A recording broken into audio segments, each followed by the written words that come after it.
김춘근 장로님이라는 분이 계십니다. 제가 장로님을 직접 만났고 또 식사도 했고 또 교제도 나누었고, 그 장로님께서 식사했던 그 모든 분들에게 본인이 자서전적으로 쓰셨던 책 한 권을 나눠주셨습니다. 그 책 이름이 Why Me입니다. 하나님 왜 접니까? 하나님 왜 접니까? 김춘근 장로님은 1967년도에 미국으로 오셔서 하루에 3시간씩 주무시면서 시체를 닦는 아르바이트까지 하시면서 공부를 하셨습니다. 당시 한인 유학생으로는 최초로 아무도 공부하지 못했던 미국 정치학을 공부하셨고, 108대 1의 높은 경쟁률을 뚫고 페퍼다인 유니버시티 조교수가 되셨습니다. 그리고 4년 만에 우수 교수상도 받으시고, 장로님의 앞길은 창창대로가 열린 것처럼 쫙 뻗어져 나가고 있었습니다. 모든 것이 안정적으로 이루어져 가고 있었습니다. 그런데 1976년도에 장로님께서 악성 간경화 진단을 받게 됩니다. 장로님의 나이 37살이었고 8살 그리고 2살 난 딸 아들이 있었습니다. 의사가 1년밖에는 살지 못할 것이라고 하는 선고를 내리게 됩니다. 시간이 점점 지나면서 배는 불러오고 이제 숨까지 가빠지기 시작을 합니다. 장로님이 그때 하나님 앞에서 절규했던 것이 Why me입니다. 하나님 왜 접니까? 하나님 왜 저에게 이런 고통을 주시는 겁니까? 하나님 제가 왜 이런 고난을 당해야만 하는 겁니까?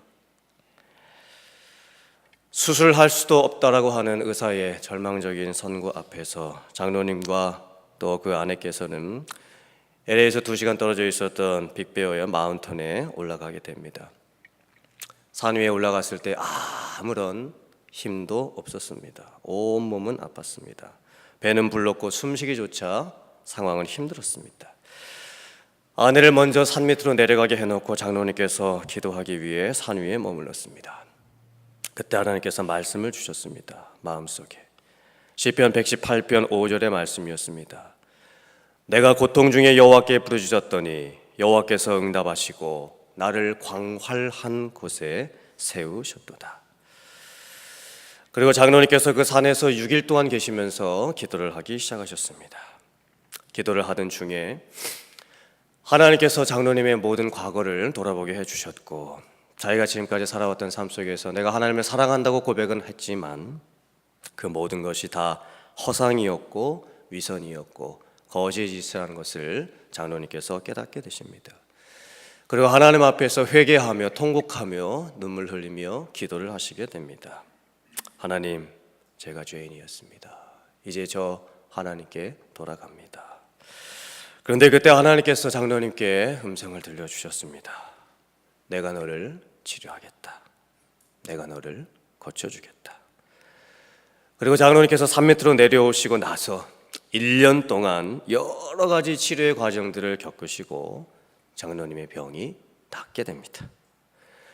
그리고 장로님께서 알래스카 주립대학교 교수 스카웃이 되셨고, 또 주지사의 경제특별 고문으로 일하면서 알래스카에 계시는 동안에 참 많은 업적들을 이루시게 됐습니다. 그리고 이제는 미주 한인 크리스천들과 함께 미국을 신앙 안에서 회복시켜야 되겠다라고 하면서 자마라고 하는 영적 단체를 만듭니다. Jesus Awakening Movement for America. 장로님께서는 이 단체를 세우시고 나서 미국을 위한 중보기도 운동과 또 영적 각성 운동, 특별히 젊은 세대를, 우리 한인으로서의 1.5세, 2세들을 어떻게 키워야 될지 고민하시면서 정말 하나님께서 맡겨주신 귀한 사명들을 감당하시게 되어갑니다. 그때 장로님께서 다시 한번 하나님께 묻습니다. Why me? 하나님 왜 접니까? 장로님께서 처음 고백했던 Why me는 고난을 겪으면서 하나님 왜 저한테 이 고난을 주시는 겁니까? 하나님 왜 제가 이런 고난을 당해야 합니까? 라고 했던 절규의 Why me였다라면, 두 번째 장로님께서 Why me 고백하셨던 것은 하나님, 왜 저 같은 사람을 사용하십니까? 세상에 수많은 사람을 놔두고 왜 저같이 보잘것없는 사람을 쓰십니까? 김충근 장로님께서 그 두 가지 의미의 Why me 결론을 다 은혜로 내리십니다. 우리도 마찬가지입니다. Why me? 하나님 왜 접니까? 하나님 제가 왜 이 고난을 받아야 됩니까? 왜 이런 힘든 일들이 저에게 닥치는 겁니까? 우리들은 솔직히 그런 일들을 당할 때 Why me라고 하나님 앞에 외칠 수밖에 없습니다. 학업, 직장, 결혼, 자녀 양육, 일과 비즈니스, 중요한 순간마다 하나님께서 나를 좋은 길로 인도하시길 바랬지만 왜 하는 일마다 하나님께서 다 막으시고 왜 나에게 어려움을 주시는 건지, 하나님께서 나를 향한 그 좋은 계획들을 다 갖고 계시다는데 왜 나에게만큼은 하나님께서 그 좋은 계획들을 보여주시지는 않는 것인지 참 괴롭고 힘들 때가 있습니다. 오늘 성경 말씀에 나오는 욥이 그랬습니다. 욥도 하나님 앞에 처음에 Why me?라고 말을 합니다. 욥기 10장 1절 2절의 말씀입니다. 내 영혼이 살기에 곤비하니 내 불평을 토로하고 내 마음이 괴로운 대로 말하리라. 내가 하나님께 아뢰오리니 나를 정죄하지 마시옵고 무슨 까닭으로 나와 더불어 변론하시는지 내게 알게 하옵소서. 욥이 누구였을까요? 욥은 온전한 사람이었습니다. 정직한 사람이었습니다. 하나님을 경외했고 악에서 떠났던 사람이었습니다. 하나님을 잘 믿고 신앙도 너무 좋으셨고 교회에서 봉사도 많이 하시고 인격도 너무나 좋으시고 사람들로부터 칭찬을 받고 계셨던 집사님이셨습니다. 그런데 그 집사님께서 고난을 당하기 시작합니다. 자녀가 10명이 있었는데 각종 사고를 당하면서 자녀 10명이 한꺼번에 다 죽습니다. 가지고 있었던 재산도 다 없어집니다. 자기 몸에는 종기가 나기 시작을 해가지고 질그릇으로 자기의 피부를 긁어야만 했습니다. 사랑하는 아내마저도 당신 그렇게 고난당할 바에야 차라리 하나님을 욕하고 죽는 게 더 나을 것 같다, 그렇게 이야기하면서 남편을 떠납니다. 욥에게 3명의 친구가 있었는데 그 3명의 친구들이 와서 욥에게 하는 말이, 욥아, 너 죄를 많이 져서 그런 것 같다. 너 그 죄를 회개하기 전까지는 하나님께서 네 병 고치지 않아 주실 거다. 욥의 세 친구는 욥을 위로하기는커녕 정죄하고 판단을 합니다. 욥이 생각을 해봤습니다. 정말 내가 죄를 지어서 그런 걸까? 내가 너무 기도 안 하고 있으니까 하나님께서 나보고 기도 좀 하라고 어려운 일을 주시는 걸까? 아무리 생각을 해봐도 그건 아닙니다. 욥은 정말 자기가 의롭게 살았고 착하게 살았고 하나님을 잘 믿고 살았는데 그런 고난을 당하니까 정말 하나님께 묻고 싶었습니다. Why me? Why me? 하나님, 왜 접니까? 왜 저에게 이런 고난을 주시는 거고 왜 제가 그런 고난을 당해야 되는 겁니까? 하나님 저한테 도대체 왜 그러시는 겁니까? 하나님의 뜻을 찾고 싶었습니다. 근데 자기가 원하는 답을 찾지를 못합니다. 욥기서 중간 부분을 읽어보면 계속해서 욥과 욥의 세 친구가 서로 반론을 제기하면서 논쟁을 하는 내용이 나옵니다. 욥의 세 친구는 네가 죄 지어서 네가 그런 어려움 당하는 거라고 하고, 욥은 아니라고, 나는 그럴 만한 죄를 지은 적이 없다고 하면서 계속 변론을 합니다. 결론이 나지를 않습니다. 그런데 욥기 32장에서 엘리후라고 하는 사람이 새롭게 등장을 합니다. 엘리후가 욥의 이야기도 다 듣고 욥의 세 친구 이야기도 다 듣고 나서 엘리후가 전혀 다른 고난에 대한 새로운 답을 찾아줍니다. 욥도 고난에 대한 원인을 찾고 있었고 욥의 세 친구도 고난에 대한 원인을 찾고 있었지만 사실은 욥도 욥의 세 친구도 다 자기 중심적인 관점에서 고난을 찾았을 뿐입니다. 이유를 찾았을 뿐입니다. 그런데 엘리후가 전혀 다른 고난에 대한 새로운 관점을 하나님의 관점 속에서 말을 해주기 시작합니다. 그 내용이 32장부터 시작해가지고 저희가 오늘 읽었던 37장까지 나오게 되는 거예요. 욥기서 35장 9절부터 10절의 말씀입니다. 사람은 학대가 많음으로 부르짖으며 군주들의 힘에 눌려 소리치나 나를 지으신 하나님은 어디 계시냐고 하며 밤에 노래를 주시는 자가 어디 계시냐고 말하는 자가 없구나.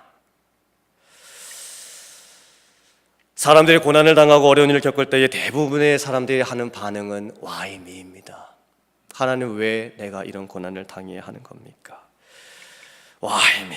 근데 엘리후는 이제 한 개인이 당하는 고난보다 더 큰 고난을 이야기하기 시작을 합니다. 그거는 학대를 당하는 고난입니다. 군주들의 힘에 눌려가지고 소리를 치게 되는 고난인 거예요. 이건 우리들이 개인의 인생을 살면서 내가 당하는 내 개인적인 고난을 의미하는 차원이 아닌 겁니다. 이 세상을 봤을 때 정말 말도 되지 않은 일들이 생겨나게 되고 엄청난 고난들이 이 세상에 지금 일어나고 있는 그런 큰 고난을 이야기하고 있는 거예요. 예를 들면 전쟁, 테러, 내전 등으로 고통당하고 죽음당하고 살인당하고 상처받는 이 세상의 현실이 얼마나 큰 건지 이야기를 합니다. 우리들은 지금 큰 슬픔에 휩싸여 있습니다. 우리와 함께 신앙생활을 했던 집사님께서 우리 곁을 떠나셨고 정말 너무 빨리 떠나셨습니다. 너무 황망하고 믿어지지 않고 어떻게 이런 일이 일어날 수가? 왜 하나님께서 그 집사님에게 이런 고난을 주실까? 우리들에게 찬양으로 말씀으로 은혜를 주셨던 길 목사님께서 또 이번 목요일날 갑상선 암으로 수술을 합니다. 참 마음이 무겁고 복잡하고 뭐라고 어떻게 표현을 해야 될지 잘 모르겠습니다. 근데 더 큰 눈으로 우리가 살고 있는 이 세상을 보면 정말 말도 되지 않는 일들이 이 세상에 일어나고 있습니다. 우리가 봤던 그 영상 속에 나오는 그 모습들, 정말 저런 일이 가능이나 한 걸까? 내 옆에 폭탄이 떨어지고 수십 명이 한꺼번에 죽고 그 참혹한 현실을 우리가 어떻게 다 이해를 해야 될까? 살아있는 것이 차라리 죽는 것보다 더 지옥 같은 현실을 살아가고 있는 이런 사람들, 지금 우리들이 교회적으로 함께 겪고 있는 이 고통을 어떻게 이해해야 되고 이 세상을 바라보면서 미국에 살고 있는 우리들이 도무지 알 수 없는, 상상조차 할 수 없는 이런 일들을 실제 겪고 나가는 사람들을 보면서 우리들은 무엇을 할 수 있을까? 성경이 말씀합니다. 이런 상황에서 나를 지으신 하나님이 어디 계시며 밤중에 노래를 주시는 하나님을 찾는 사람이 적구나. 나를 지으신 하나님을 찾는다는 게 뭘까요? 이게 뭘까요? 나의 현실이 아무리 힘들고 이 세상에 수많은 고통이 벌어진다 할지라도 하나님의 주권과 통치와 하나님의 능력을 인정하는 신앙의 고백입니다. 어떤 경우에는 너무 괴롭고 힘들고 정말 하나님이 나를 버리신 걸까? 하나님이 정말 나의 기도를 듣고 계시는 걸까? 도대체 이 고난은 어디까지 계속되어 갈 것일까? 기도조차 하기 힘들 때가 있습니다. 그런데 그런 상황에 조차에서도 변함없는 사실이 있습니다. 하나님이 나를 지으셨다라는 겁니다. 하나님이 여러분에게 생명을 주셨다라는 겁니다. 그리고 하나님이 저와 여러분들의 생명을 지금도 주관하고 계신다라는 겁니다. 우리가 고난당할 때 할 수 있는 것은 나를 지으신 하나님을 찾는 거예요. 우리 모두의 생명이 하나님께 있음을 고백하는 겁니다. 내 생명뿐만이 아니라 내 사랑했던 가족도, 내 성도의, 내 친구들, 이 세상에 있는 모든 사람들의, 비록 이 세상에 전쟁과 테러와 여러 가지 많은 힘든 일들이 있다 할지라도 그래도 그 가운데 하나님의 주권이 있음을 고백하는 겁니다. 그런데 그 하나님을 찾는 사람이 적구나 말씀합니다.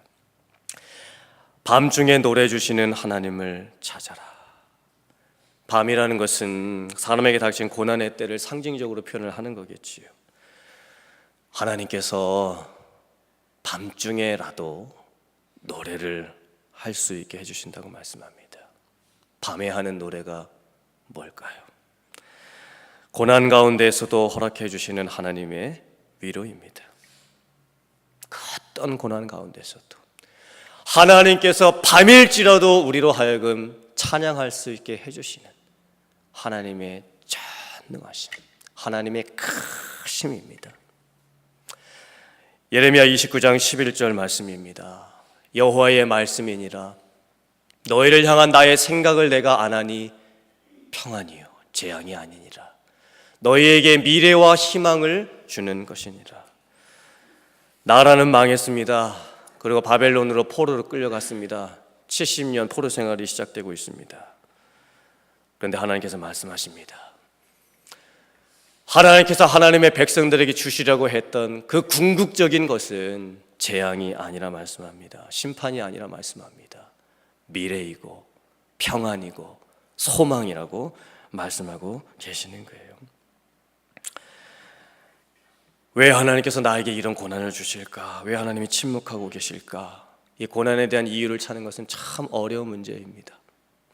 마치 바닷속에 떨어져 있는 바늘을 찾는 것과 같이 참으로 어려운 문제입니다.